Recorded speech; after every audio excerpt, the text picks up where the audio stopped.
Gold ரேட்டை பார்க்கும்போது வாங்கலாமா வேண்டாமான்னு யோசிக்கிறீங்களா? அந்த கன்ஃபியூஷனை நான் கிளியர் பண்றேன். அதுக்கு இந்த வீடியோவை ஃபுல்லா பாருங்க. ஒருவேளை நம்மளோட அம்மா அப்பா அவங்க ஜெனரேஷன்ல கோல்டு வாங்கியிருந்தாங்கன்னா இப்போ நம்ம நிம்மதியா இருந்திருக்கலாம். ஆனா அவங்க கோல்ட ஒரு அசெட்டா பார்க்காம ஜுவல்லரியா பார்த்தாங்க. அதுதான் இருக்கிறதுலே பிக்கெஸ்ட் மிஸ்டேக். ஆனா பாவங்க அவங்க என்ன பண்ணுவாங்க, அப்போ social media, financial awareness, investment education அந்த மாதிரி எந்த ஒரு பிளாட்ஃபார்மே இல்லைங்க கத்துக்கிறதுக்கு. அதனால அவங்க கவர்மெண்ட்ல சொன்ன எஃப்டிலேயே இன்வெஸ்ட் பண்ணிட்டாங்க.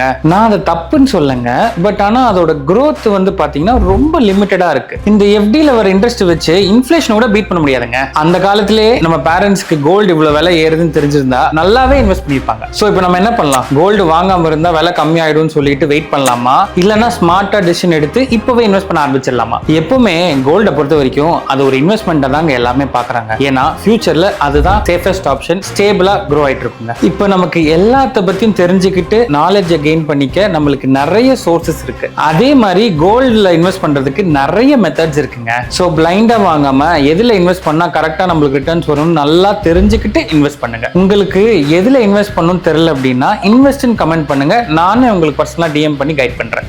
இந்த மாதிரி நிறைய யூஸ்ஃபுல் இன்ஃபர்மேஷனுக்கு கோல்ட் வித் கிருஷ்ணா ஃபாலோ பண்ணிக்கங்க.